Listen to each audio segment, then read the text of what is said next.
আর আল্লাহ পাক তো ওয়াদা করেছেন নবী সাল্লাল্লাহু আলাইহি ওয়াসাল্লামকে মেরাজের রাতে যে তোমার উম্মতের যে কোনো ব্যক্তি যদি শিরক না করে আমার সামনে হাজির হয় আমি তাকে মাফ করে দেব।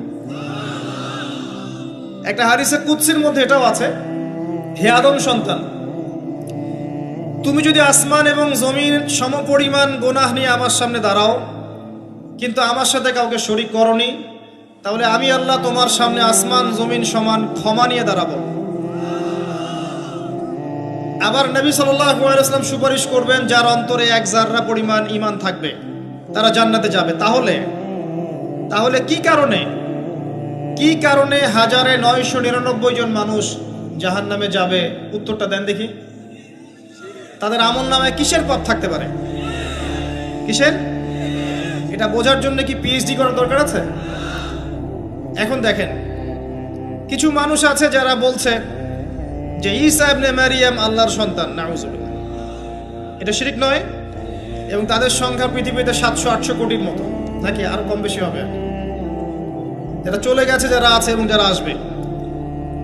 কিছু মানুষ বলছে ওজায়ের আলাইহিস সালাম আল্লাহর সন্তান, নাউজুবিল্লাহ। এরা হচ্ছে জিউস যারা এখন প্যালেস্টাইন দখল করে আছে। আর এই কথা বলতে আমাদের বুকে ভয় থাকা উচিত নয় যে ওইটা আমাদের জমি, তাদের জমি নয়। ওখানকার ঘটনা হচ্ছে এমন, একটা উপমা দিয়ে বোঝানো যায়। মনে করেন আপনি আপনার ঘরে বসে আছেন, আপনার দরজায় একজন মেহমান এসেছে।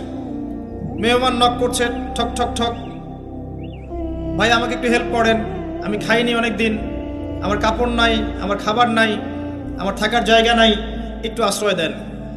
আপনি মাশাআল্লাহ মুসলিম, দয়া পরবশ হয়ে দরজা খুলে দিলেন, তাকে ড্রয়িং রুমে বসালেন, সুন্দর করে খাওয়ালেন, কাপড় দিলেন, রেস্ট করার জায়গা দিলেন। এবার সে সেখানে থাকতে থাকতে পরিকল্পনা করলো যে আপনাকে আপনার বাসা থেকে বের করে দিবে। একদিন আপনাকে ঘাট ধরে আপনার বাসা থেকে বের করে দিল, দিয়ে দরজার ভিতর থেকে লাগিয়ে দিল। এখন দরজার বাইরে দাঁড়িয়ে আপনি নক করছেন, আমার ঘর আমাকে ফেরত দাও, আমার ঘর আমাকে ফেরত দাও। আর এই ব্যক্তি বলছে আপনি জঙ্গি, আপনি সন্ত্রাসী। এটা হচ্ছে সবচেয়ে সেরা উদাহরণ প্যালেস্টাইন এক্সাম্পলের। তো এরা বলছে ওজায়ের আলাইহিস সালাম আল্লাহর সন্তান। একটা কথা আমি বলি, হতাশ হবেন না। ফেরাউন তার দলবল নিয়ে যখন লোহিত সাগরে ধাওয়া করছিল মুসা আলাইহিস সালামকে, আল্লাহ পাক কি করেছেন? আল্লাহ পাক সব সৈন্যকে আগে লোহিত সাগরে এনেছেন, আনার পরে মুসা আলাইহিস সালামকে পার করে দিয়েছেন। তারা যখন মাঝখানে এসেছে তখন আল্লাহ পাক ডুবিয়ে দিয়েছেন। ঠিক আছে? আল্লাহ পাক ঠিক একই কাজটা করবেন ইনশাআল্লাহ এই জেরুজালেমে ইনশাআল্লাহ। সবাইকে এনেছেন আল্লাহ পাক পৃথিবীর বিভিন্ন জায়গা থেকে। একটা নির্দিষ্ট সময় পর্যন্ত ওরা বিশ্বকে রুল করবে সামনে, একটা নির্দিষ্ট সময় পর্যন্ত এরা বিশ্বকে শাসন করবে সামনে অচিরেই। কিন্তু এরপরে আল্লাহ রাব্বুল আলামিন ঈসা ইবনে মারিয়ামকে নামাবেন এবং তার হাতে তাদের নেতা মসিহুদ দাজ্জাল নিহত হবে ইনশাআল্লাহ তাআলা। এবং পুরো কমিউনিটি একসাথে কলাপস করে যাবে, পৃথিবী থেকে তার নাম অস্তিত্ব মুছে যাবে ইনশাআল্লাহ তাআলা। আল্লাহ পাক ওই লোহিত সাগরের সুন্নাহ এখানে অ্যাপ্লাই করবেন ইনশাআল্লাহ। আল্লাহ পাক এই কারণেই একত্রিত করেছেন, এটা আল্লাহ পাকের স্টাইল, সুন্নাহ। আসেন, এরা বলছে ওজাইর আলাইহিস সালাম আল্লাহর সন্তান। আবার দেখেন কিছু মানুষ বলছে আল্লাহকে পাওয়ার জন্য স্ট্যাচু ওয়ার্শিপ করা যায়, এরা হচ্ছে আল্লাহকে পাওয়ার মাধ্যম। কিছু মানুষ বলছে কবরে সেজদা করা যায়, কবরে শায়িত ব্যক্তি আল্লাহর কাছে সুপারিশ করবে। কিছু মানুষ বলছে আল্লাহ ছাড়া অন্য কারো কাছে দোয়া করা যায়, তিনি অনেক বুজুর্গ ব্যক্তি ছিলেন, আমার দোয়া পৌঁছে দিবেন আল্লাহ পর্যন্ত। কিছু মানুষ বলছে আল্লাহ ছাড়া অন্য কারো নামে নজর করা যায়, জবাই করা যায়, কসম করা যায়, ইত্যাদি ইত্যাদি। আর কিছু মানুষ আল্লাহর হালালকে হারাম করছে, আল্লাহর হারামকে হালাল করছে। কিছু মানুষ তাকদীরকে অস্বীকার করছে, ভাগ্যকে অস্বীকার করছে। কিছু মানুষ দুনিয়া নিয়ে এতই ব্যস্ত হয়ে আছে, দিনের জাররা পরিমাণ ফিকির নাই। আবার কিছু মানুষ এই উম্মতের মধ্যে দাবি করছে মুহাম্মদ সাল্লাল্লাহু আলাইহি ওয়াসাল্লাম শেষ নবী নন, আরো নবী আসতে পারে, এবং তারা প্রকাশ্যে মাহফিল করারও চেষ্টা করছে এখন বাংলাদেশে। আবার কিছু মানুষ বলছে আমরা কোরআন মানি, হাদিস মানি না। এই যতগুলো কথা আমি বললাম এর প্রত্যেকটাই হচ্ছে শিরক। এই শিরকগুলো হয় তিনভাবে। চিন্তায় শিরক হয়, কথায় শিরক হয় এবং কাজে শিরক হয়। চিন্তা, কাজ এবং কথা, আকীদায় শিরক থাকে, আমলে শিরক থাকে, আবার কথাতেও শিরক থাকে। এই শিরকের পাপের কারণে আল্লাহ রাব্বুল আলামিন বেশিরভাগ মানুষকে জাহান্নামে দিবেন, বলেন নাউযুবিল্লাহ। কিন্তু কারো আমল নামায় যদি শিরকের পাপ না থাকে, শিরক থেকে তওবা করে যে কোনো পাপ নিয়ে সে কবরে যায়, 99% সম্ভাবনা আছে এই মানুষকে আল্লাহ পাক মাফ করে দিবেন। তাহলে আমরা আজকে এতটুকু শিখলাম, প্রথমে সবচেয়ে বেশি কেয়ারফুল থাকতে হবে শিরকের ব্যাপারে, সবচেয়ে বেশি কেয়ারফুল থাকতে হবে শিরকের ব্যাপারে এবং বেদাআতের ব্যাপারে। এটা কি জিনিস? বেদাত হচ্ছে এমন জিনিস, মানে আমিলা আমালান লাইসা আলাইহি আমরুনা ফাহুয়া রাদ। নবী সাল্লাল্লাহু আলাইহি ওয়াসাল্লাম বলেছেন, কেউ যদি এমন কোনো কাজ করে ইসলামের মধ্যে যে কাজের পিছনে আমার কোনো দলিল নাই, প্রমাণ নাই, আমার পক্ষ থেকে কোনো আদেশ নাই বা নিষেধ নাই, কোনো হুজ্জত নাই, এটাই বেদাত, প্রত্যাখ্যাত। মানে আপনার প্রতিটা কাজ হতে হবে শুধুমাত্র নবী সাল্লাল্লাহু আলাইহি ওয়াসাল্লামের সুন্নাহ মতো। এই জায়গায় নতুন কোনো পদ্ধতি চালু করলে আপনি বেদাতি হয়ে যাবেন। বেদাতির পরিণতি কি? তার সমস্ত আমলগুলোকে আল্লাহ পাক ধুলো বানিয়ে দিবেন। দলিল সূরা ফুরকান, সবকিছু বলার সময় পাচ্ছি না মাহফিলে। আরো কি? আরো আছে। বুখারীর হাদিসে এসেছে, নবী সাল্লাল্লাহু আলাইহি ওয়াসাল্লাম হাউজে কাউসারের সামনে দাঁড়িয়ে থাকবেন এবং এই কাউসারের পানি যে একবার পান করবে কিয়ামতের মাঠে, সে আর কখনো পিপাসার্ত হবে না। নবী সাল্লাল্লাহু আলাইহি ওয়াসাল্লাম পানি পান করাবেন উম্মতকে, হঠাৎ পর্দা পড়ে যাবে। আল্লাহ নবী বলবেন, ইন্নাহুম মিন্নি, এরা তো আমার উম্মত। পর্দা পড়ে গেল কেন? তাকে জানানো হবে, ইন্নাকা লা তাদরি মা আহদাসা বা'দাক, হে নবী আপনি জানেন না আপনার মৃত্যুর পর এরা আপনার শরীয়তের মধ্যে কত বেদাত চালু করেছিল। তো বেদাতীদের সম্পর্কে নবী সাল্লাল্লাহু আলাইহি ওয়াসাল্লাম বলবেন, সুহকান সুহকান লিমান গায়্যারা বা'দি, দূর হও যারা আমার দ্বীনের মধ্যে সংযোজন করেছো, দূর হয়ে যাও। নবীজি অভিশাপ দিবেন, নাউযুবিল্লাহ। আরেকটা মারাত্মক বিষয় হচ্ছে, বেদাত করতে থাকলে মানুষ তওবা করে না। একজন চোর তওবা করতে পারে, সে জানে এটা খারাপ কাজ। একজন জেনাকারী তওবা করতে পারে, সে জানে এটা খারাপ। একজন পতিতালয়ের মেয়ে তওবা করতে পারে, সে জানে এটা খারাপ। কিন্তু যে ব্যক্তি ইসলামের কাজ করছে ভালো মনে করে, সে মনে করছে এগুলো কল্যাণের কাজ, ভালো কাজ, সে কখনো তওবা করতে চাইবে না। এই কারণে বেদাতি শেষ পর্যন্ত তওবা করে না। অতএব শিরক আর বেদাতের এই পাপ থেকে দূরে থাকেন। এরপরে আমি সামনে যাই। আরেকটা মেজর জিনিস থেকে আমাদেরকে বেঁচে থাকতে হবে, সেটা হলো হারাম রিজিক। আজকে আমাদের রিজিকের যে সিস্টেমটা আছে, এর মধ্যে বেশিরভাগ পরিবারে হারাম রিজিক ঢুকে গেছে, বলেন নাউযুবিল্লাহ। কেউ সরাসরি হারাম, কেউ ঘুরিয়ে ফিরিয়ে হারাম। সবচেয়ে বড় মারাত্মক যে হারামটা ঢুকেছে, তার নাম হচ্ছে রিবা বা সুদ। ম্যাক্সিমাম আমরা সুদখোর। আমার কিসের দাড়ি টুপি এগুলো দেখার প্রয়োজন নাই, আমি নিজেও সুদখোর। কিভাবে? প্রত্যক্ষভাবে না হলে পরোক্ষভাবে। মনে করেন আমি একটা ফ্ল্যাটে ভাড়া থাকি, ফ্ল্যাটের মালিক আমার ভাড়ার টাকা দিয়ে তার ব্যাংকের লোন শোধ করে, পরোক্ষভাবে আমি সুদের সাথে সম্পৃক্ত আছি। আপনি বাঁচতে পারবেন না। এই জামানা সম্পর্কে নবী সাল্লাল্লাহু আলাইহি ওয়াসাল্লাম বলেছেন, এমন একটা জামানা আসবে যেই জামানায় মানুষ সুদ থেকে বেঁচে থাকতে পারবে না। যে বেঁচে থাকার চেষ্টা করবে তার গায়েও সুদের ছিটা ফোঁটা গিয়ে লাগবে, কোনো সন্দেহ নেই, এটা সেই জামানা। টপ টু বটম সব জায়গায় সুদ। আর জানি না এই আয়াতগুলো কোরআনে আছে কি না আদৌ, বা এগুলো মানুষকে শোনানো হয় কি না আদৌ। তা আমি আমার জায়গা থেকে চেষ্টা করছি। আল্লাহ পাক কোরআনে বলেছেন। কে বলেছেন? আল্লাহ বলেছেন। আমি অনুবাদ করছি, আমি জাস্ট অনুবাদক। সূরা বাকারা 279 থেকে পড়া শুরু করেন। আল্লাহ পাক বলছেন, ইয়া আইয়ুহাল্লাযীনা আমানু, হে মুমিনগণ, তুমি যদি মুমিন হয়ে থাকো, হে মুমিনগণ, ইত্তাকুল্লাহ, তোমরা আল্লাহকে ভয় করো। ইত্তাকুল্লাহ, তোমরা আল্লাহকে ভয় করো। ইত্তাকুল্লাহ, তোমরা আল্লাহকে ভয় করো। ওয়াযারু মা বাকিয়া মিনার রিবা, সুদের অবশিষ্ট অংশগুলো ছেড়ে দাও। ইন কুনতুম মুমিনিন, যদি প্রকৃত অর্থে মুমিন হয়ে থাকো। ওয়া ইন লাম তাফআলু, আমি আল্লাহ বলছি তোমরা যদি এটা না করো, ফাযরু বিহারবিন মিনাল্লাহি ওয়া রাসূলিহি, তাহলে আল্লাহ এবং তার রাসূলের সাথে যুদ্ধের ঘোষণা শুনে রাখো। গো অ্যাহেড, এখন রাস্তা আপনার। আমি অনুবাদ করে শুনিয়ে দিয়েছি, আপনার কান পর্যন্ত পৌঁছে গেছে। এখন decision is yours, path is yours, choose your path. রাস্তা আপনার, আপনি ফিক্স করেন কি করবেন। যদি আপনি সুদ খান 1 নাম্বার, অথবা দেন 2 নাম্বার, 3 আপনি সাক্ষী থাকেন, 4 লিখে রাখেন, আপনি সমান পাপী। এই 4 শ্রেণীর মানুষকে নবী সাল্লাল্লাহু আলাইহি ওয়াসাল্লাম অভিশাপ দিয়েছেন, লাআনত করেছেন। আর নবী সাল্লাল্লাহু আলাইহি ওয়াসাল্লামের অভিশাপ নিয়ে যদি আমরা কবরে যাই, তাহলে মান নবিয়ুক উত্তর দিতে পারবো, এটা বিশ্বাস করা বোকামি। তার অভিশাপ নিয়ে যদি আমরা হাসরের মাঠে উঠি, হাউজে কাউসারের পানি পাবো, প্রত্যাশা করাটা বোকামি হবে। তার অভিশাপ নিয়ে যদি আমরা হাসরের মাঠে উঠি, তাহলে তিনি আমাদের জন্য সুপারিশ করবেন, এটা ভাবা বোকামি হবে। মেরাজের রাতে আল্লাহ রাসূল দেখে এসেছেন, 1 শ্রেণীর মানুষকে রক্তের নদীতে ফেলে মাথা ফাটিয়ে দেওয়া হচ্ছে। নবী জিজ্ঞাসা করলেন সাল্লাল্লাহু আলাইহি ওয়াসাল্লাম, এরা কারা হে জিবরাইল? জিবরাইল আলাইহিস সালাম বলেন, এরা আপনার উম্মতের সেই সব ব্যক্তি যারা ছিল সুদখোর, যারা সুদের মধ্য দিয়ে মানুষের রক্ত চুষে খেয়েছে। আজকে রক্তের নদীতে এদেরকে ফেলে মাথা ফাটিয়ে দেওয়া হচ্ছে। কি করবেন আপনি ফিক্স করেন। ইসলাম তরবারির জোরে ছড়ায় নাই। আমি আপনার গর্দানে তরোয়াল ধরে বলবো না যে সুদ ছেড়ে দেন, বলবো?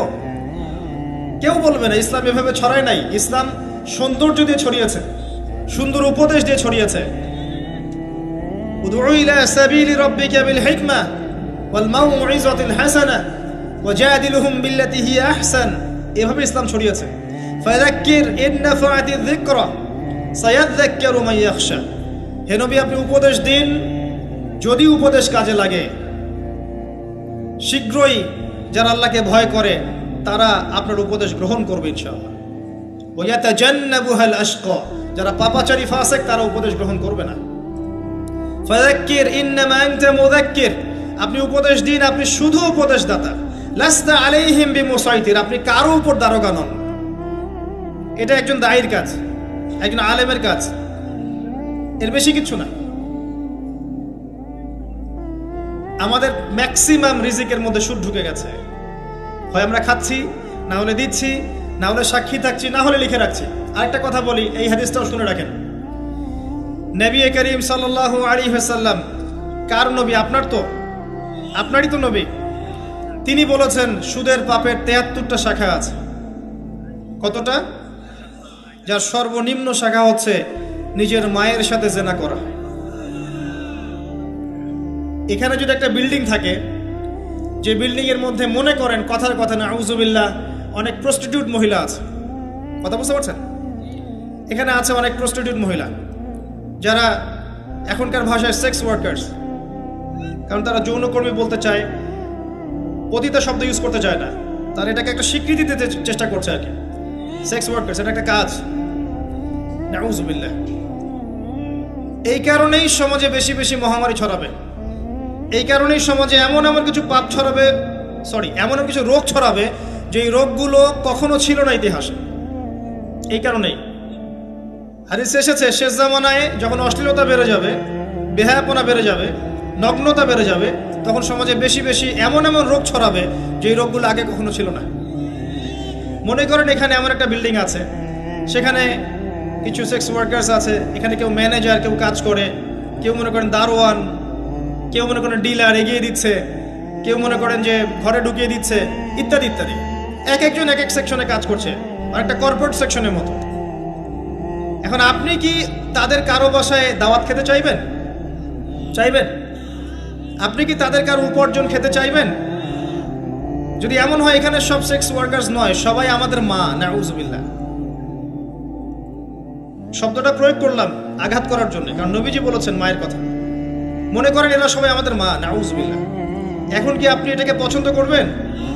এখানে যদি কেউ কাজ করে তার রিজিক খেতে চাইবেন? রিবার মধ্য দিয়ে আমরা এগুলো করছি, কোনো ফিকির নাই, যায় আসে না কাজ কারো কিছু, দিব্যি খাচ্ছে। যখন দেখবেন পাপ করতে করতে করতে করতে আমার মনের মধ্যে কোনো রিয়াকশন হচ্ছে না, তখন বুঝে নেবেন কলব মরে গেছে, ডিস্ট্রয়, ডেডার্ড। হ্যাঁ, একজন মুমিনের পরিচয় হচ্ছে ছোট ছোট পাপ তার কাছে পাহাড়ের মতো মনে হবে, আর একজন ফাসিকের পরিচয় হচ্ছে বড় বড় পাপ তার কাছে মাছির মতো মনে হয়, তাড়ালেই চলে যায়।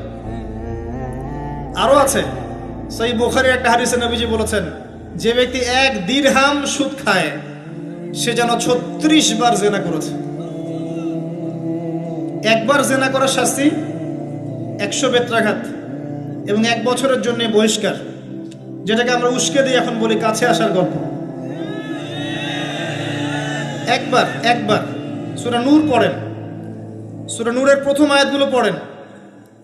যদি কেউ জেনা করে একবার 100 বেত্রাঘাত এবং 1 বছরের জন্য বহিষ্কার। আর যদি কোনো বিবাহিত ব্যক্তি করে তার শাস্তি হচ্ছে রজম, পাথর নিক্ষেপ করে হত্যা করা। আর 1 দিরহাম সুদ খেলে আপনি 36টা মেয়েকে রেপ করছেন। এবার চিন্তা করেন, এই শাস্তিগুলো যদি দুনিয়ায় কার্যকর না হয় এবং দুনিয়াতে যদি আমরা তওবা না করে যেতে পারি, পরকালে কার্যকর হবে কোনো সন্দেহ নাই। দুনিয়াতে শোধ করে যাওয়া ভালো পরকালের চাইতে। অতএব আল্লাহর ওয়াস্তে আমি হাত জোর করে রিকোয়েস্ট করছি, আল্লাহর ওয়াস্তে সুদ ছেড়ে দেন। ভ্যান চালায় খান, সবজি বিক্রি করে খান, একটা ছোট কাপড়ের ব্যবসা করে খান, একটা মাছের আড়ত করে খান, গবাদি পশু প্রতিপালন করে খান, কৃষিকাজ করে খান, আল্লাহর ওয়াস্তে সুদে যায় না। আপনার পুরো দুনিয়া এবং আখিরাত বরবাদ হয়ে যাবে এবং আপনি এর মধ্য দিয়ে আল্লাহর সাথে যুদ্ধ করছেন, নবীর সাথে যুদ্ধ করছেন।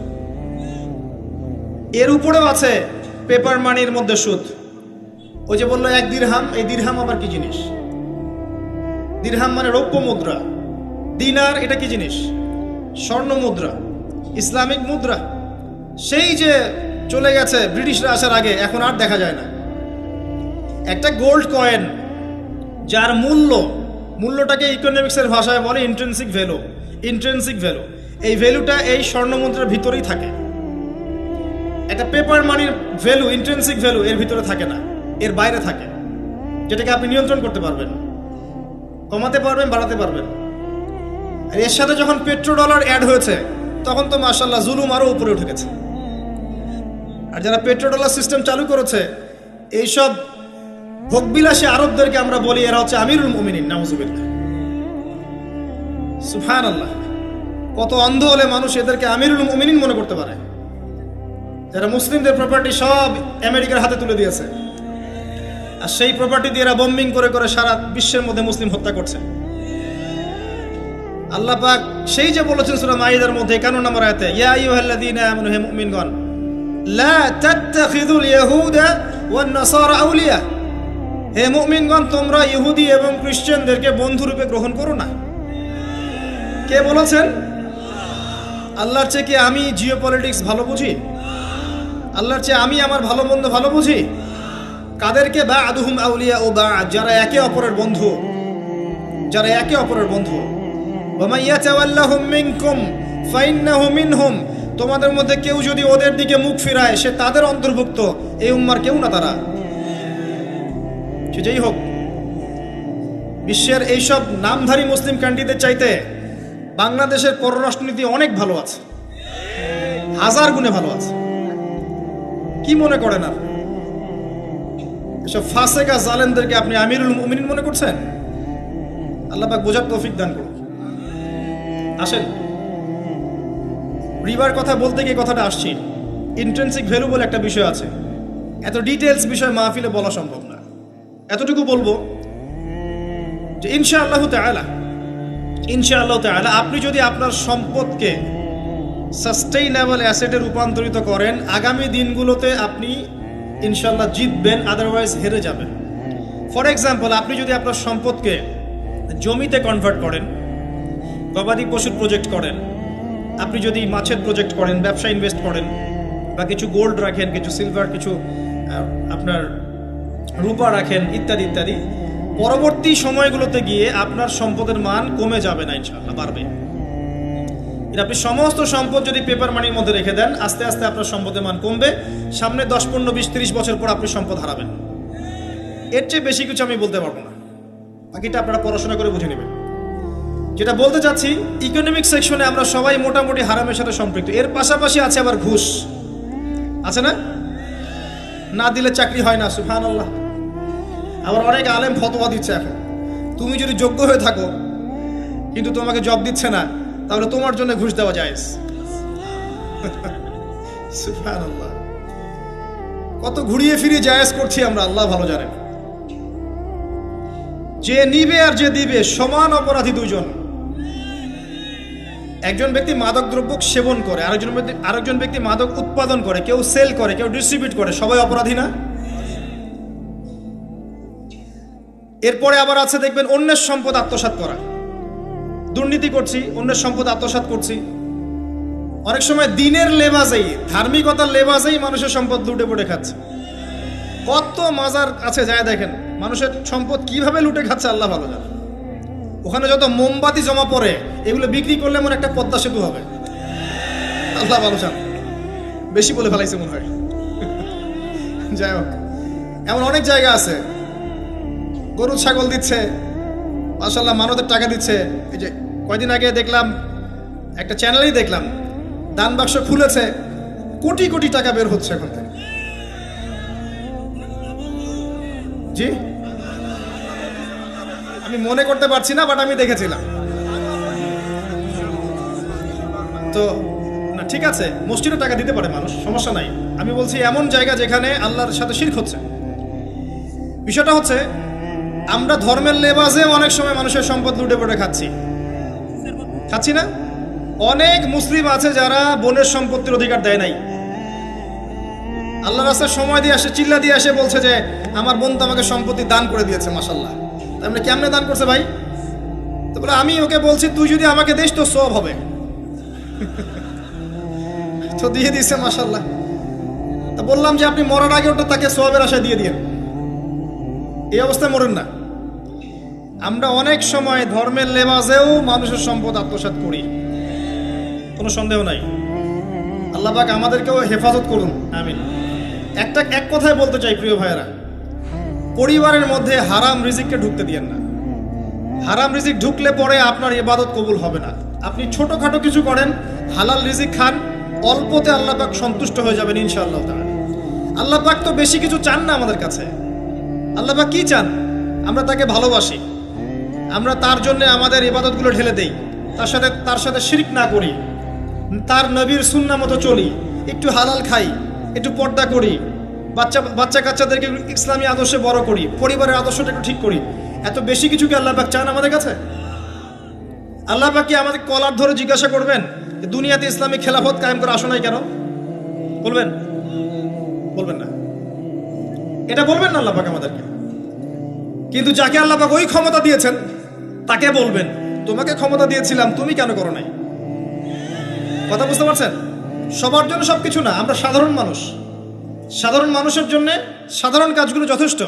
একটু পড়াশোনা করেন, আল্লাহ পাক তৌফিক দান করুন, একটু আমল করেন, একটু পর্দা করেন, একটু হালাল খান, তাওহীদে থাকেন, সুন্নতে থাকেন, নবীর মতো লাইফ কাটান, 5 ওয়াক্ত নামাজ পড়েন, সামর্থ্য হলে যাকাত দেন, রমজান মাসে রোজা রাখেন, সামর্থ্য হলে হজ করেন, ইনশাআল্লাহ আপনি জান্নাতি। একটা হাদিস আমি পড়েছি ফয়জুল কালাম বইয়ের মধ্যে, মাদ্রাসায় পড়ানো হয়, ক্লাসিক্যাল একটা বই, সবাই কিনতে পারেন। ফয়জুল কালাম অত্যন্ত চমৎকার হাদিসের একটা বই। এর মধ্যে একটা হাদিস আছে যেটা পড়ে শান্তি লাগে, মনে হয় যে না আশা আছে পরকালে বাঁচার। সেটা হচ্ছে নবী সাল্লাল্লাহু আলাইহি ওয়াসাল্লাম সাহাবীদেরকে বলছেন যে তোমরা সাহাবীরা এমন একটা যুগে বাস করছো যেই যুগে ইসলামের 10% কেউ যদি ছেড়ে দেয় সে ধ্বংস হয়ে যাবে। কথা বুঝতে পারছেন? সাহাবীদেরকে নবীজি বলছেন তোমরা এমন একটা যুগে বাস করছো যেই যুগে যদি ইসলামের 10% 1/10 কেউ ছেড়ে দেয় সে ধ্বংস হয়ে যাবে। কিন্তু তোমাদের পরে এমন একটা যুগ আসবে যেই যুগে মানুষরা যদি ইসলামের 10% ধরে রাখতে পারে সফল হয়ে যাবে। এটা সেই যুগ না? আপনার এই যুগে প্রতিটা সেক্টরেই ফিতনা। আপনার ধর্মে দেখবেন তাওহীদের মধ্যে শিরক, সুন্নতের মধ্যে বেদাত, আলেমদের মধ্যে বিভক্তি, কাদা ছোড়াছড়ি, গালাগালি, হিংসা বিদ্বেষ, পরশ্রী কাতরতা, কত কি দেখতে পাচ্ছেন। আপনি ধর্মের মধ্যে শিরক দেখছেন, বেদাত দেখছেন, অর্থনীতিতে হারাম দেখছেন, পরিবারের মধ্যে বস্তুবাদিতা দেখছেন, কি দেখছেন না? সমাজের মধ্যে জেনা দেখছেন, পর্নোগ্রাফি দেখছেন, ফ্রি মিক্সিং দেখছেন, ফ্যামিনিস্ট রেভলিউশন দেখছেন, নগ্নতা দেখছেন, কি দেখছেন না? অর্থনৈতিক জীবনে আপনি এগুলো দেখছেন, বৈশ্বিক জীবনে আপনি মারামারি, কাটাকাটি, রাহাজানি দেখছেন, হত্যা, রক্তপাত দেখছেন। কোন যুগে বসে আছেন আপনি? এই যুগে আপনি 10% আমল করেন, জান্নাতি হয়ে যাবেন ইনশাআল্লাহ। আল্লাহ পাক তৌফিক দান করুন, কবুল করুন। একটা বিষয় হচ্ছে আমল করা, একটা বিষয় হচ্ছে আকীদা পোষণ করা। আমি যদি আকীদা পোষণ করি যে ইসলামের মধ্যে, কোরআন এবং সুন্নাহর মধ্যে প্রতিটা বিষয়ের সমাধান আছে, এটা যদি আপনি বিশ্বাস করেন, এরপরে অল্প আমল করেন, কোনো সমস্যা নেই ইনশাআল্লাহ। কারণ আপনার আকীদা ঠিক আছে। আপনি আমল করতে পারেন নাই, কিন্তু আকীদা ঠিক ছিল।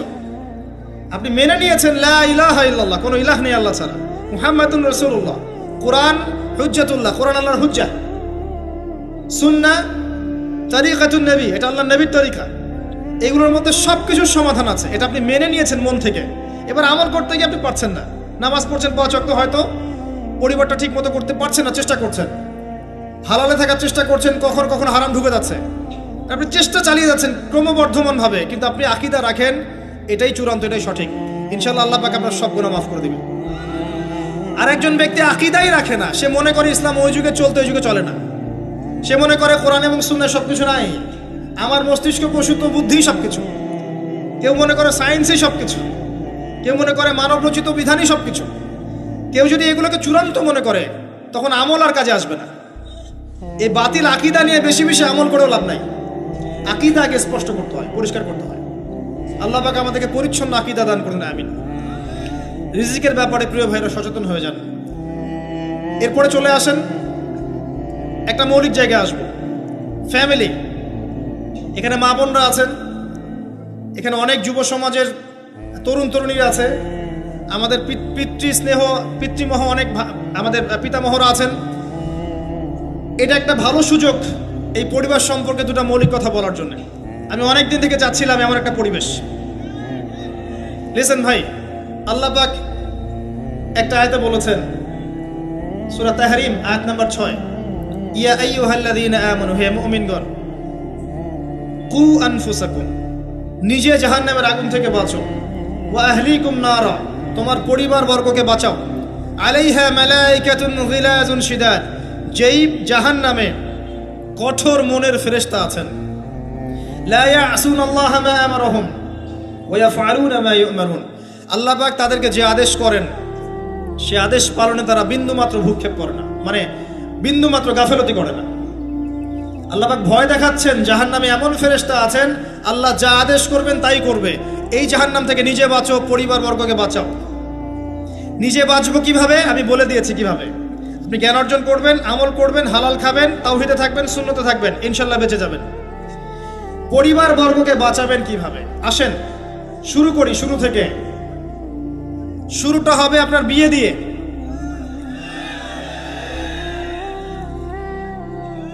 এত এক্সাইটেড হওয়ার কিছু নাই, কারণ এটা এমন একটা বিষয় যেটা করেন নাই বলে এক্সাইটমেন্ট বাড়ছে, করার পরে পস্তাতেও পারেন।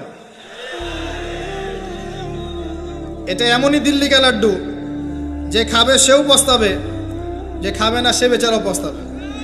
তবে আপনারা খেয়ে পস্তান, আলহামদুলিল্লাহ। এমনভাবে শুরু করেন না পরিবারটা যে আপনি একজন তরুণী, আপনি একজন তরুণ, বিয়ে করছেন, বিয়ের সময়ে দিনদারিতা বাদ দিয়ে অন্য কিছু দেখতে যায় না। যদিও বা অর্থ সম্পদ, বংশমর্যাদা, সৌন্দর্যের কথা হাদিসে এসেছে, হাদিসটা এমন নয় যে তোমরা 4টা গুণ দেখেই বিয়ে করবে, এমন নয়। হাদিসটা এমন নয়, অনুবাদটা অনেকেই ভুল করে, অনেকেই ভুল করে। হাদিসে বলা হয়নি কখনো 4টা গুণ দেখেই বিয়ে করো, এটা নয়। বরং বলা হয়েছে 4টা গুণ দেখে বিয়ে করা হয়। কথা কি বুঝতে পারছেন? কেউ এটা দেখে, কেউ এটা দেখে। তোমরা দিনদারিতা দেখো, না হলে তোমাদের হাত ধুলোয় ধূসরিত হবে। হাদিসটা এমন। এক্ষেত্রে কি আমরা বলবো, প্রথমত বিয়েটাকে সহজ করে দেন। বিয়েটাকে সহজ না করলে সমাজে জেনা বাড়তে থাকবে, এবং জেনা বাড়ার কারণ আছে।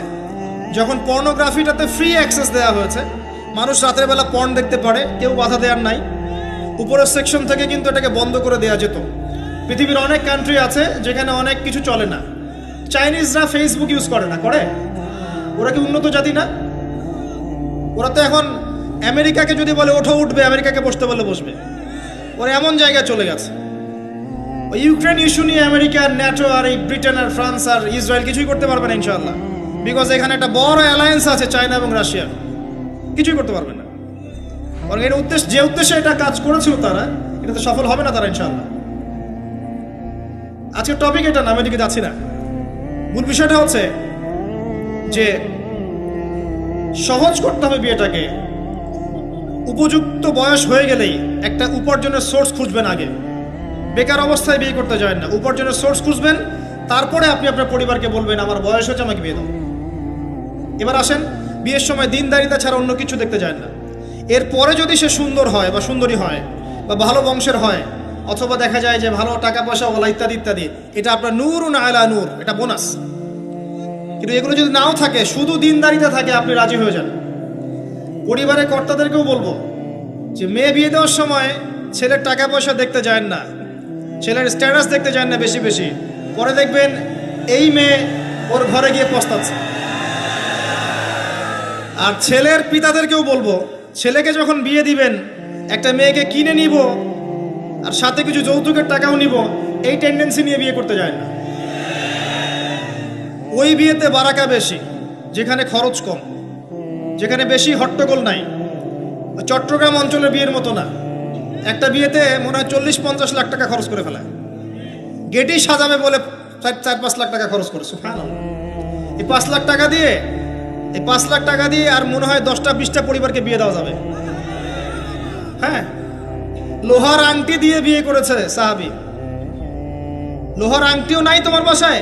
বলছে না ইয়া রাসূলুল্লাহ, লোহার আংটিও তো নাই আমার বাসায়। তাহলে কি করবা? কোরআনের কয়টা সূরা জানো? যে এই সূরাগুলো জানি, এগুলো শিখিয়ে দিও, যাও, মোহর হয়ে গেছে। কত সহজ বিয়ে, কত সহজ। আর এখন যেটা হয়, মেয়ে খুঁজবে দিনদার বিল গেটস, আর ছেলে খুঁজবে দিনদার ক্যাটরিনা। কথা বুঝতে পারছেন? প্রিয় ভাইয়েরা, দিনদারি থেকে প্রাধান্য দেন, আর কিচ্ছু না। আপনি সফল হবেন ইনশাআল্লাহ, শান্তি পাবেন। এবং বিয়ের পরে আল্লাহর পক্ষ থেকে একটা ভালোবাসা আসবে।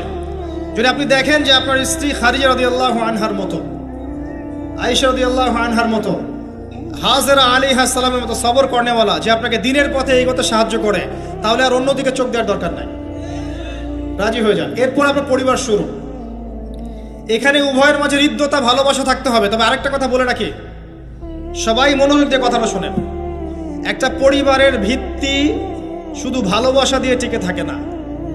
একটা পরিবারের ভিত্তি টিকে থাকে আপোষের বিশ্বাসের উপরে। একে অপরকে বিশ্বাস করতে শিখতে হবে, একে অপরকে শ্রদ্ধা করতে হবে, একে অপরের সম্মান দিতে জানতে হবে।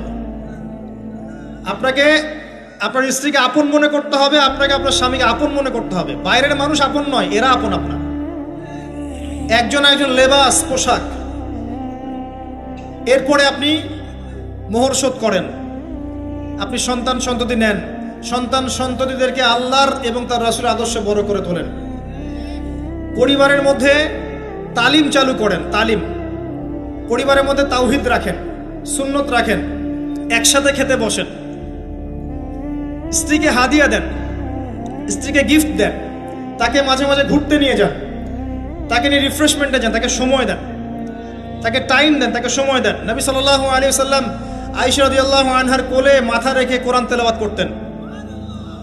তার সাথে চাঁদনি রাতে দৌড়েছেন এবং চাঁদ দেখেছেন, সফর করেছেন, রাতের বেলা হেঁটেছেন, সময় দিয়েছেন, খালি পায়ে হেঁটেছেন। সময় দেন। এখন এমন একটা অবস্থা যে পুরুষদেরকে মনে করা হয় যে তারা হচ্ছে মানি মেকিং মেশিন, তারা খালি টাকা পয়সা মেক করবে, আর স্ত্রীরা হচ্ছে ওই চুলা ঠেলবে সারাদিন। আমরা এমন মনে করে নিই আর কি। আবার এই যে ফ্যামিনিস্ট রেভলিউশন যখন থেকে আসছে, ফ্যামিনিস্ট রেভলিউশন কি জিনিস? দাজ্জালের ফলোয়ার্স আর কি, যে মেয়েদেরকে আপনি ঘরে রাখতে পারবেন না। তো তারা যখন থেকে এসেছে, ইমার্জ করেছে, তখন থেকে তার একটা কনসেপ্ট দিয়েছে যে পুরুষ আর নারী একে অপরের প্রতিদ্বন্দ্বী। দেখবেন প্রতিদ্বন্দ্বিতামূলক কথাবার্তা বলে। স্বামীর মুখের উপর তর্ক করতে যাবেন না। স্বামীকে বাইরের অনেকগুলো বিষয় ফেস করতে হয়।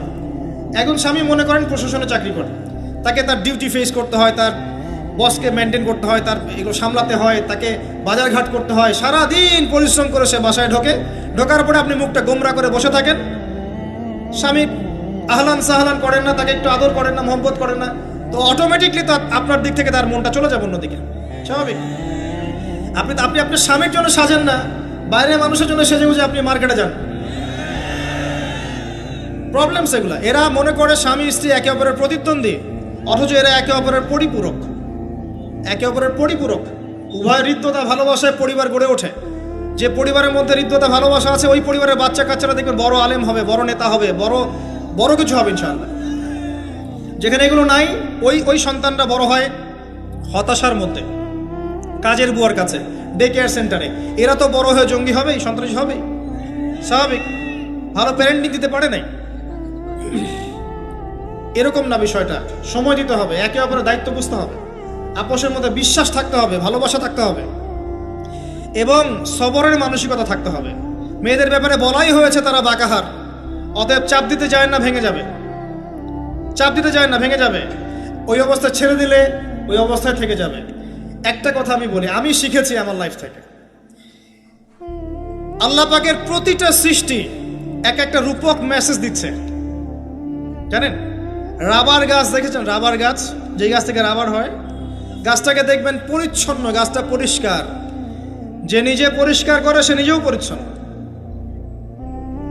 জমিনের মধ্যে দেখবেন মৃত জমিন, বৃষ্টি পড়লো, সজীব হয়ে উঠল, সবুজ ধান ক্ষেত। এই সবুজ ধান ক্ষেতটা আপনার যৌবন, আস্তে আস্তে ফসল হবে। এই ফসল হওয়ার টাইমটা হচ্ছে আপনার পৌরত্ব। এরপরে ফসলটা কেটে ফেলা হবে। এই ফসলটা আপনার ভালো কাজ, আমল সালেহ, এটাকে রেখে দেওয়া হবে। বাকিটাকে হলুদ বর্ণের যে খড়কুটা, এটাকে জ্বালিয়ে দেওয়া হবে। এই যে ধান গজালো, একটা সিজন গেল, এর মধ্যে আপনার দুনিয়ার জীবনের হায়াতের রূপকতা আছে। জি, পাহাড়কে দেখেন, পাহাড় বিশালতা নিয়ে দাঁড়িয়ে থাকে। ওর গায়ে যতই ঢিল মারেন, লাথি মারেন, সমালোচনা করেন, সে নড়বে না তার জায়গা থেকে। থাকবে, সে ওর জায়গায় স্টিল থাকবে, কিন্তু সে শান্ত থাকে, সে চিল্লাফাল্লা করে না। তাই যারা সাহসী, বীর, তারা বেশি কথা বলে না, শান্ত থাকে। যারা পাহাড়ের মতো দৃঢ়, ওরা বেশি কথা বলে না। সাগরকে দেখেন, বিশাল সাগর, কক্সবাজারে যান, সাগরকে বিশাল সাগর গর্জন করছে, ভিতরে অনেক সম্পদ, অনেক মাখলুক আছে। আপনি সামনে গিয়ে দাঁড়ান, বিনয়ের সাথে আপনার পা ধুয়ে দিবে, কোনো অহংকার করবে না। প্রতিটা সৃষ্টি আল্লাহ পাকের এক একটা মেসেজ দেয়। ঠিক মেয়ে মানুষও একটা মেসেজ দেয়। কি মেসেজ? আল্লাহ পাক মানুষকে সবচেয়ে সুন্দর করে সৃষ্টি করেছেন, আর মানুষের মধ্যে মেয়েদেরকে সবচেয়ে বেশি সুন্দর করে সৃষ্টি করেছেন। আল্লাহ পাকের সবচেয়ে সুন্দর সৃষ্টি হচ্ছে মেয়েরা, এবং তারা খুব নরম হয়, নরম, প্রজাপতি ধরার মতো। প্রজাপতিকে ধাপ করে ধরতে পারবেন না আপনি। শক্ত করে ধরতে গেলে প্রজাপতি নষ্ট হয়ে যাবে, মরে যাবে। প্রজাপতিকে কোমলভাবে ধরতে হবে। ঠিক মেয়েদের সামনেও আপনার কোমল থাকতে হবে। বেশি হার্ড হতে যাবেন, শেষ। আমি আপনার গার্লফ্রেন্ডের সামনে কোমল হতে বলি নাই, আপনার ওয়াইফের সামনে হতে বলেছি। কোমল থাকলে আপনি জিতে যাবেন। দেখবেন দুনিয়ার চিল্লা ফাল্লা করছে আপনার বাসায়, আপনি চুপচাপ আছেন পাহাড়ের মতো, কোমল আছেন। 5 মিনিট পর দেখবেন নিজেই ঠান্ডা হয়ে এসে বলছে, আচ্ছা সরি, ভুল হয়ে গেছে। আর যদি আপনি চিল্লা ফাল্লার কাউন্টার দিতে যান, তাহলে দেখবেন সুটকেস গোছানো শেষ, বাবার বাড়ি চলে গেছে। ডিল করা খুব ডিফিকাল্ট। এখানে আপনাকে খুবই সবরের পরিচয় দিতে হবে। আল্লাহ পাক বোঝার তৌফিক দান করুন। আর আমরা মা বোনদেরকে রিকোয়েস্ট করব, 4টা মূলনীতি মেনে কাপড় চোপড় পরবেন। আপনার কাপড়টা এমন হবে না যে কাপড়টা পরলেও অঙ্গ প্রত্যঙ্গ দেখা যায়, বোঝা যায়, এমন হবে না। কাপড়টা এমন হবে না এত টাইট ফিটিং যে আপনার অঙ্গের উঁচু নিচু অবয়ব বোঝা যায়, এমন হবে না। কাপড়টা এমন হবে না যেটা অমুসলিমদের পোশাক, আর কাপড়টা এমন হবে না যেটা পুরুষদের পোশাক। এই মূলনীতিগুলো মেনটেন করে কাপড় পরবেন ইনশাআল্লাহ। এছাড়াও মেয়েদের কথায় পর্দা আছে, চলনে পর্দা আছে, ওঠা বসায় পর্দা আছে। নামাজ পড়ার সময় তাদেরকে কিছুটা শালীনভাবে নামাজ পড়তে হয়। তাদের চোখের দৃষ্টির মধ্যে পর্দা আছে। এগুলো কে শিখাবে এখনকার মেয়েদেরকে? সবসময় বিজি দেখবেন নতুন কোন সিরিয়াল আসছে, নতুন কোন ফ্যাশন আসছে, নতুন কোন পার্লারে কি আসছে, কোন কাটিং আসছে, কোন নায়িকা আসলো। ওই যে বাংলাদেশে কোন এক নায়িকা আসছে, তাই নিয়ে মিডিয়াতে এমন তোলপাড়, মনে কি নাকি একটা অবস্থা। আল্লাহর কাছে তোমার কি মূল্য আছে? হে, আল্লাহর কাছে তোমাদের কি মূল্য আছে? তোমরা কি 5 ওয়াক্ত নামাজ পড়ো? তোমরা কি পর্দা করো? তোমাদের মধ্যে হায়াবোধ কিছু আছে? তোমরা মানুষকে ভালো কিছু শেখাও, সমাজকে ভালো কিছু দাও, শালীন কিছু দাও, আল্লাহর কাছে তোমাদের কি মূল্য আছে? নবী সাল্লাল্লাহু আলাইহি ওয়াসাল্লাম তো জাহান্নাম দেখে এসে এই কথাটাই বলেছেন, আমি জাহান্নাম দেখে আসলাম, সেখানে বেশিরভাগ অধিবাসী হচ্ছে মেয়ে, নারী। কি কারণ? তারা এমন কাপড় চোপড় পরে বাইরে ঘুরতো, যেই কাপড় পরেও তারা নগ্ন থাকতো। আমি কি ব্যাখ্যা করতে হবে? আপনি দেখতে পারেন না? এবং তারা স্বামীর সাথে কুফরি করত। সারা জীবন স্বামী যদি তাদের ভরণ পোষণ দেয়, ভালোবাসে, মহব্বত করে, তাদের জন্য জীবনটা ক্ষয় করে ফেলে, এক পর্যায়ে গিয়ে বলবে সারাটা জীবন তোমার কাছে কিছুই পাইলাম না।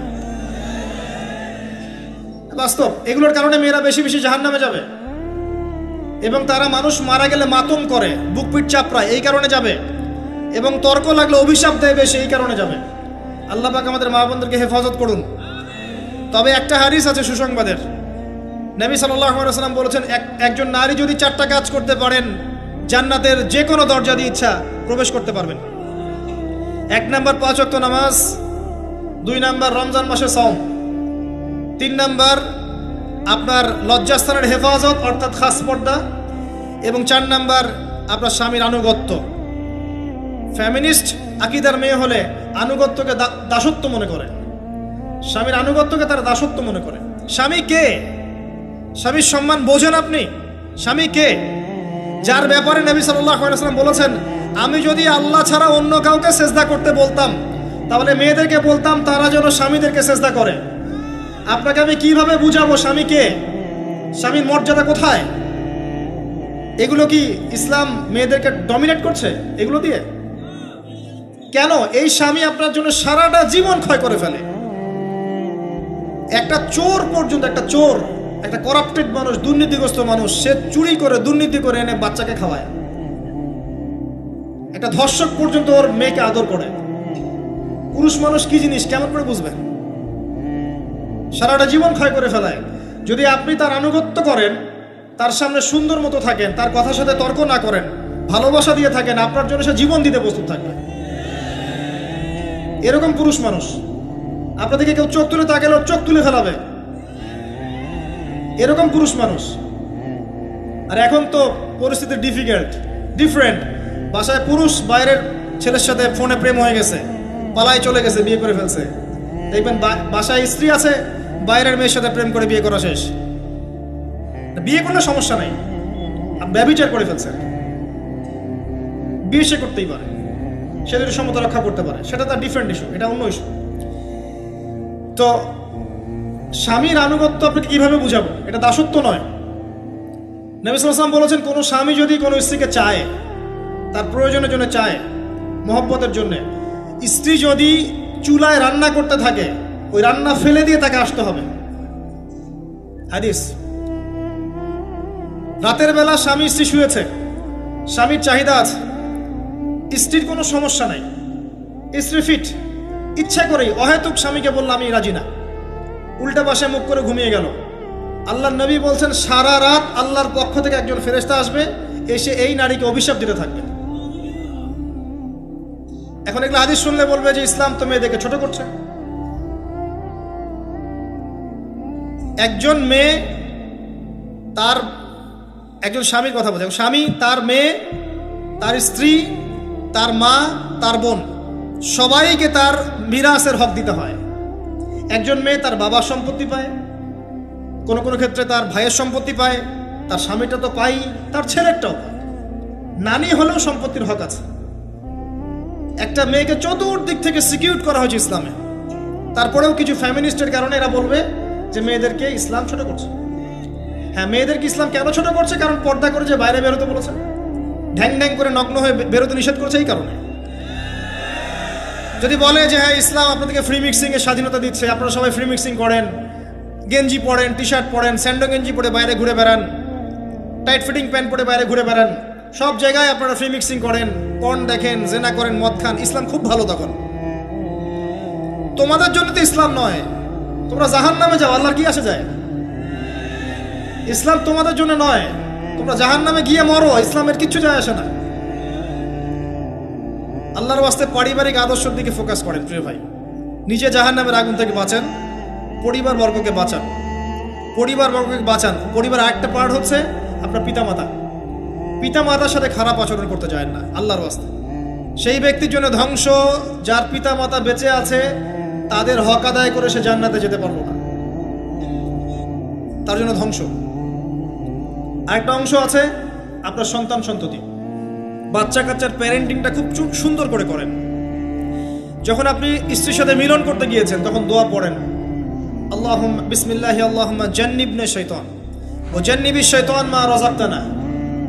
আমার মনে হয় এখনকার জেনারেশন যেগুলো আছে ফাসেক, মাদক সেবন করে, পর্নোগ্রাফিতে আসক্ত, ইয়াবাখোর, স্মাগলিং করছে, চুরি করছে, হাবিজাবি, ধর্ষণ করছে, আমার মনে হয় না তাদের পিতামাতা তাদেরকে জন্ম দেওয়ার সময় এই দোয়াগুলো পড়েছিল। কারণ পিতামাতাকে দোয়া পড়লে ওই সন্তানকে শয়তান স্পর্শ করতে পারে না। সন্তান হবে, সন্তান ছেলে হোক মেয়ে হোক, আপনার এটা নিয়ে মন খারাপ করার কিছু নাই। একজন কন্যা সন্তানকে লালন পালন করে সৎপাত্রে পাত্রস্থ করলে এই মেয়ে পরকালে আপনার জন্য জাহান্নামের আগুন থেকে ঢাল হয়ে যাবে। যার কাছে 2 জন মেয়ে আছে, 2টা মেয়েকে সে ভালো করে মানুষ করেছে, নবী সাল্লাল্লাহু আলাইহি ওয়াসাল্লাম বলছেন সে জান্নাতে আমার সাথে এমন করে থাকবে, এইভাবে। কেউ যদি বিধবার দায়িত্ব নেয়, সেও নবী সাল্লাল্লাহু আলাইহি ওয়াসাল্লামের সাথে এইভাবে থাকবে। এতিমের দায়িত্ব নেয়, এইভাবে থাকবে। ফ্যান্টাসিতে ভুগছেন, একটা এতিম মেয়েকে বিয়ে করেন, একটা অসহায় তালাকপ্রাপ্ত মেয়েকে বিয়ে করেন, একটা বিধবা মেয়ে যার স্বামী মারা গেছে, কেউ নাই দেখার, তাকে বিয়ে করেন, তারপরে বোঝা যাবে আপনার মধ্যে কতটুকু দিন আছে। আর বর্তমান সভ্যতা আমাদের কি সমাধান দিবে? সবাই যদি দিনদার একটা করে ক্যাটরিনা খোঁজে, এই এতিম, এই বিধবা, এই যাদের দেখার কেউ নাই, এই মেয়েগুলা কি রাষ্ট্রের সম্পত্তিও থাকবে? এদের দায়িত্ব কে নিবে? পুরুষরা যদি দায়িত্ব না নেয়, কে দায়িত্ব নিবে? এখন কেউ যদি ওদের দায়িত্ব নিতে যায়, তখন তাকে আবার খারাপভাবে উপস্থাপন করা হয়, এই ব্যক্তির মনে হয় চরিত্র খারাপ। কিন্তু এদিকে বাইরে 10টা জেনা করে বেড়াচ্ছে, কোনো সমস্যা নাই, এগুলো উস্কায়। এইসব জাহেলদের জন্য ইসলাম নয়। ইসলামের প্রতিটা বেসিক ফান্ডামেন্টাল মানবতার কল্যাণের জন্যই। এগুলোকে ফরজ করা হয়নি, আপনি নফল, আপনার সামর্থ্য থাকলে আপনি করতে পারেন, না করলে কোনো সমস্যা নেই। কেউ যদি করে যে ইসলাম পরিপূর্ণরূপে পালন করার চেষ্টা করছে, এটার উপরে আমল করার চেষ্টা করছে, তাহলে আপনি তাকে ক্রিটিসাইজ করছেন কেন? কি সমস্যা আপনার? আরেকটা পার্ট হচ্ছে সন্তান সন্ততি। বাচ্চা কাচ্চাকে ছোটবেলা থেকেই মানুষ করতে হবে এমনভাবে যাতে করে বড় হয়ে এরা এই উম্মার খালেদ এবং ওমর হতে পারে। বাচ্চা ছোট বাচ্চাকে আপনি ভালো খাবার দেন, মায়ের স্নেহ দেন, বাবা মার সাথে রাখেন, একটু গ্রাম্য পরিবেশে নিয়ে গিয়ে তাকে বড় করেন। কেন বলছে কথা? এখানে পরিবেশ সুন্দর থাকবে, সে দৌড়াবে ধুলার মধ্যে, মাঠের মধ্যে খেলবে, সুন্দর ভাষা শিখবে। এরপরে তাকে ভালো প্রতিষ্ঠানে পড়ান। প্রতিষ্ঠানটা এমন হবে যে প্রতিষ্ঠানে জেনারেল শিক্ষা, ইসলামিক শিক্ষা একসাথে দেয়া হচ্ছে, সে সব শিখবে। আমার ছেলে কোরআনে হাফেজও হবে, আমার ছেলে ডক্টরও হবে, ইনশাআল্লাহ। এভাবে করে তোলে। আধুনিক হন, মাথাটা খাটান, ব্যাকডেটেড মানসিকতা বাদ দেন। বিশ্বটা এগিয়ে গেছে, আমাদেরকে এগিয়ে যেতে হবে। একমুখী জ্ঞান দিয়ে আপনি কিচ্ছু করতে পারবেন না এই যুগে। দ্বিমুখী শিক্ষার একটা হারমোনিয়াস কম্বিনেশন দরকার। আমাকে কোরআন জানতে হবে, সায়েন্সও জানতে হবে, নাহলে আমি সায়েন্স দিয়ে কোরআনকে ব্যাখ্যা করতে পারবো না, কোরআন দিয়েও সায়েন্সকে ব্যাখ্যা করতে পারবো না। জানতে হবে, আমাদেরকে শিখতে হবে, পড়তে হবে, প্রচুর পড়তে হবে। বাচ্চাদেরকে ছোট থেকে বড় করেন এভাবে। আস্তে আস্তে গিয়ে দেখবেন তারা যখন কিশোর, তাদের বন্ধু বান্ধবের সার্কেল দিকে খেয়াল রাখেন। আপনি বাবা হিসেবে তার বন্ধুর মতো আচরণ করেন, মা হিসেবে তার সাথে বান্ধবীর মতো আচরণ করেন, তার সাথে ক্লোজ হন, তার সমস্যাগুলো জানার চেষ্টা করেন।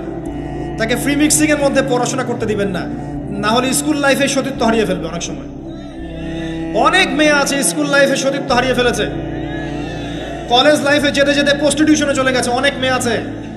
এগুলো টপ সিক্রেট না, এগুলো সব ওপেন সিক্রেট। এখন ঘরে ঘরেই সমস্যা, মানুষ লজ্জায় বলতে পারে না। যে কটা মিডিয়া আসে এগুলো তো আমরা জানি, ঘরে ঘরেই সমস্যা ঢুকে গেছে, মানুষ লজ্জায় বলতে পারে না। ছোট ছোট বাচ্চা মেয়েদেরকে পর্যন্ত রেপ করা হচ্ছে এখন। এটা সেই ফ্যামিলিস্ট রেভলিউশনের কারণেই হচ্ছে। যত বেশি জেনাকে উস্কে দেওয়া হবে, তত বেশি ধর্ষণ বাড়বে। ধর্ষণ বাড়তে বাড়তে এক পর্যায়ে বাচ্চাদেরকে ধর্ষণ করা বাড়বে। এরপরে কি হবে জানেন? এরপরে মানুষ সমকামী হবে বেশি বেশি, ছেলে ছেলের সাথে। নাউজুবিল্লাহ। তারপরেও কি হবে বলে যাচ্ছি, এরপরে আরো একটা ধাপ আসবে, যখন মানুষ গবাদি পশুর সাথে জেনা করবে। দেখে নিয়েন, এগুলো হাদিসে এসেছে, এমনি এমনি বলছি না, মানুষ এগুলো করবে। বাচ্চা কাচ্চাকে বড় করেন, ভালো খাবার দেন, ওকে খেলাধুলা করতে দেন। ও যত বেশি খেলাধুলা করবে ও শরীরটা ক্লান্ত হবে, তখন খাবে ভালো, বেশি খাবে, ব্রেন শার্প হবে, ওকে ওর নেতৃত্ব দেওয়ার যোগ্যতা অর্জন হবে। ওকে খেলাধুলা করতে দেন। আপনার মেয়েকে মেয়েদের ব্যাচ একটা পুরুষ টিচার পড়াচ্ছে, ওই ব্যাচে আপনি মেয়েকে পড়তে দিয়েন না। একটা কোচিংয়ের ভাইয়া বাসায় এসে আপনার মেয়েকে প্রাইভেট পড়াবে গোপন কক্ষে, এগুলো করতে দিয়েন না। পরে আপনার মেয়ের ইজ্জত চলে গেলে আপনি হামাও করবেন, তখন আপনি অ্যাক্সেস করে দিচ্ছেন, জেনার সুযোগ দিচ্ছেন। শয়তান উস্কে দিবে, শয়তান তো চাচ্ছেই জেনা করাতে। মেয়েদেরকে মেয়েদের পরিবেশে পড়ান, ছেলেদেরকে ছেলেদের পরিবেশে পড়ান। ওরা বড় হোক, ম্যাচিউরড হোক, যখনই বিয়ের বয়স হয়ে যাবে দ্রুত বিয়ে দিয়ে দেন। বিয়ের পরে না পড়াশোনা করুক। বিয়ের পর পড়াশোনা করে অনেকে বড় আলেম হয়েছে, অনেকে বড় জাতির নেতাও হয়েছে। আমাদের জাতির পিতার ইতিহাস দেখেন, কত বছর বয়সে তিনি বিয়ে করেছিলেন, ইতিহাস দেখেন। একজন প্রেমময়ী নারী যদি পাশে থাকে, একজন ব্যক্তি বিশ্ব জয় করতে পারে। এই যে প্রমাণ দেখিয়ে দিয়েছে, করেন নাই? এরকম আগেকার মানুষদেরকে দেখবেন, ম্যাচিউরড হয়ে গিয়েছেন, বিয়ে করেছেন, এরপরে স্ত্রী পাশে ছিল, বিশ্বকে ডিল করেছে, নেতৃত্ব দিয়েছে। এই বিষয়গুলোতে খেয়াল রাখেন। পরিবারে হারাম ঢুকতে দিয়েন না। পরিবারটাকে ইসলামিক মূল্যবোধে গড়ে তোলেন। কু আনফুসাকুম ওয়া আহলিকুম নারা, এই হাদিসের উপর আমল করেন। আল্লাহ পাক তৌফিক দান করুন, আমিন।